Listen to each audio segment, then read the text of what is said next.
Hotel வைக்க sister பணம் தரல, உங்களை அவங்க ஏமாத்தினாங்கன்னு சண்டை போட்டீங்களே, அந்த 10 லட்சமும் உங்ககிட்ட தராம இருந்தது அந்த பணத்தை வச்சு பாப்பாக்கு ஆபரேஷன் பண்றதுக்காக தான்.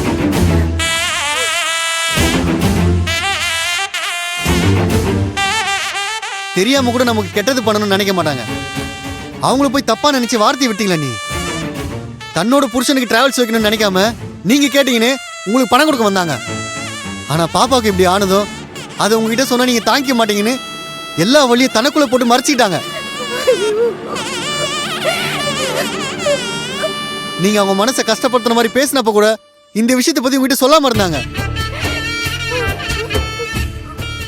அனுக்கு இந்த மாதிரி ஒரு பிரச்சனை இருக்கு தெரிஞ்சா உங்களால தாங்கிக்க முடியாது, நீங்க கஷ்டப்படக்கூடாதுன்னு நினைச்சவங்கள நீங்க கஷ்டப்படுத்திட்டீங்களா? அன்னைக்கு நீங்க வீட்டுல சண்டை போட்டப்ப கூட அவங்க மனசு உடைஞ்சு பேசிட்டு இருந்தாங்க. எழில் பிரதர் கூட இந்த விஷயத்தை எல்லாத்தையும் சொல்லிடலான்னு சொன்னாரு. ஆனா சிஸ்டர் தான் இந்த விஷயத்த அண்ணனும் அண்ணியும் தாங்கிக்க மாட்டாங்கன்னு சொல்ல வேணான்னு சொன்னாங்க. என்னையும் சொல்லக்கூடாதுன்னு சத்தியம் வாங்கிட்டாங்க.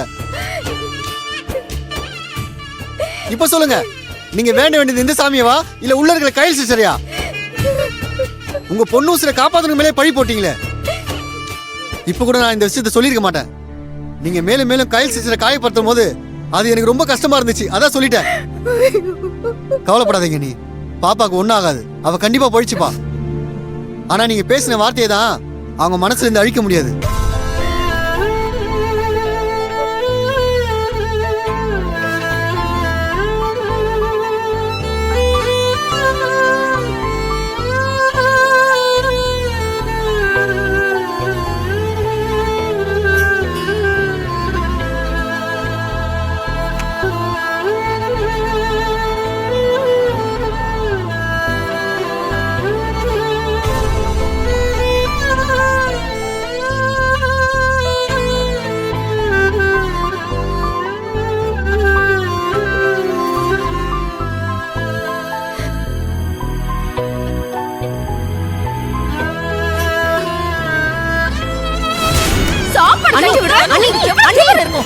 எதுக்கு குழந்தைய அடிக்கிறீங்க? இத பார் கயல், அவளை 10 மாசம் சுமந்து பெத்தவன் நான். அவளை அடிப்பேன், உதைப்பேன், என்ன வேணாலும் பண்ணுவேன். அது ஏன் விருப்பம்.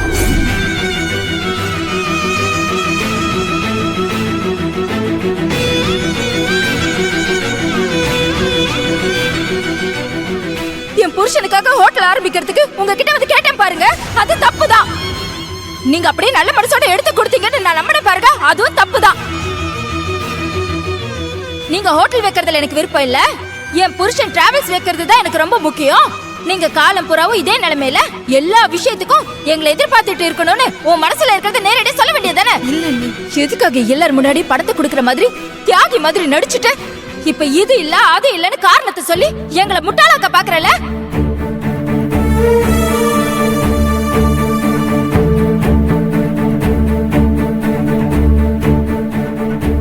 நீயும் எந்த நல்லதையும் பண்ண மாட்ட, நல்லது பண்ண நினைக்கிறவங்களையும் எதுவும் பண்ண விட மாட்ட.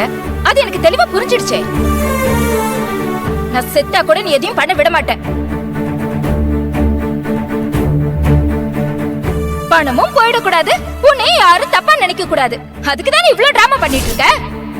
ஆனா இவ்ளோ பிரச்சனை நடந்தும் இப்ப கூட அந்த பணத்தை பத்தி நீ எதுவும் சொல்ல மாட்டேங்கிறல்ல? இது வரைக்கும் என் வாழ்நாள்ல உன்னை நம்பி ஏமாந்த மாதிரி நான் யார்கிட்ட ஏமாறலமா? நேத்து வந்து உங்களுக்கு இந்த வீட்ல இருக்கிற மரியாதை எனக்கு இல்லன்னு நல்லாவே தெரிஞ்சிருச்சு.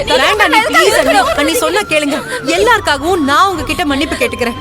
உங்க கால்ல கூட விழுந்து கேக்குறேன் அண்ணி. அண்ணி ப்ளீஸ். நீதான் இது எல்லாத்துக்கும் காரணம். நான் உங்ககிட்ட பணம் கேட்டு பிரச்சனை பண்ணேன்னு என் மேல இருக்கிற கோபத்தை என் பொண்ணு மேல காமிச்சிருக்க.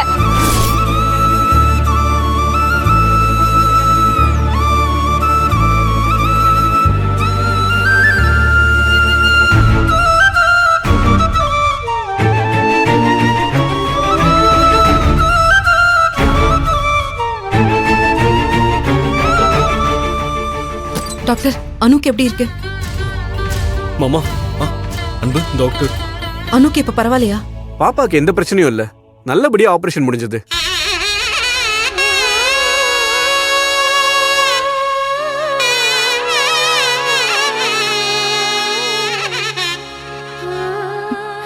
Thank you doctor. பாப்பாவும் ரொம்ப நல்லா இருக்காங்க. இதுக்கப்புறம் எந்த பிரச்சனையும் வர்றதுக்கு வாய்ப்பே இல்லை.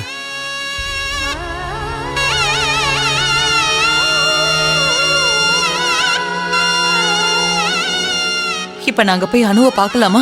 ஷியோர், டிஸ்டர்ப் பண்ணாம தாராளமா போய் பாருங்க. Thanks it's doctor. ஓகே. அண்ணி நீங்க போய் பாருங்க. போய் பாருங்க அக்கா. எங்க பாக்குறீங்க? நீ போங்க. அண்ணி போ, கூட்டிட்டு போங்க. போ. போங்கக்கா. அட வாங்க நீ. அக்கா வாக்கா. அனு அக்கா நீங்களும் வாங்க போலாம். போ வரேன். நீ போய் ஃபர்ஸ்ட் பாரு.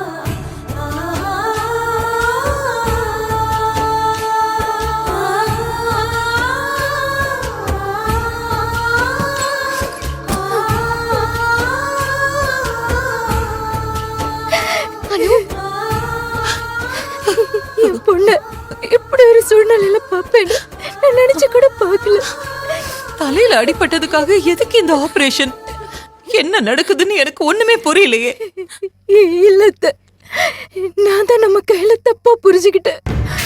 இந்த ஆபரேஷன் மட்டும் அணுவுக்கு நடக்கலனா அணு இன்னும் ஆபத்தான சூழ்நிலையில தான் இருந்திருப்பா. அவ இதயத்துல ஏதோ பிரச்சனை இருந்திருக்கு.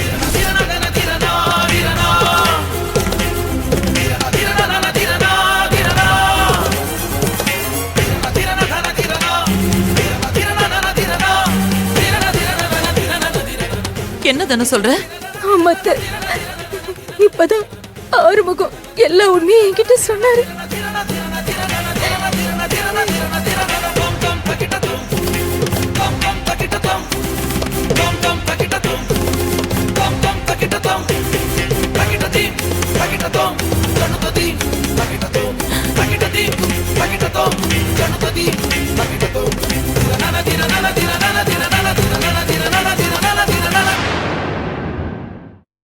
இவ்ளோ நடந்திருக்கு.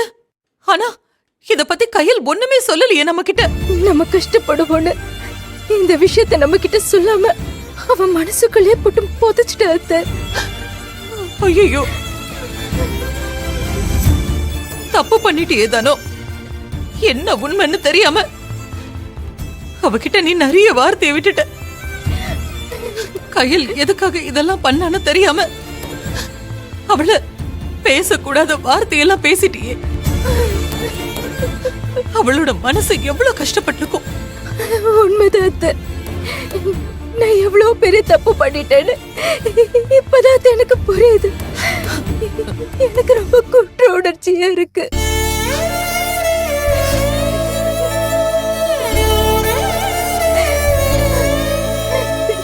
என் பொண்ணோட உசுரை காப்பாத்துறதுக்காக அவ்வளவு வலியையும் வார்த்தையையும் கேட்டுக்கிட்டு அவ அவ்வளவு பொறுமையா என்கிட்ட நடந்துட்டு இருந்திருக்கா.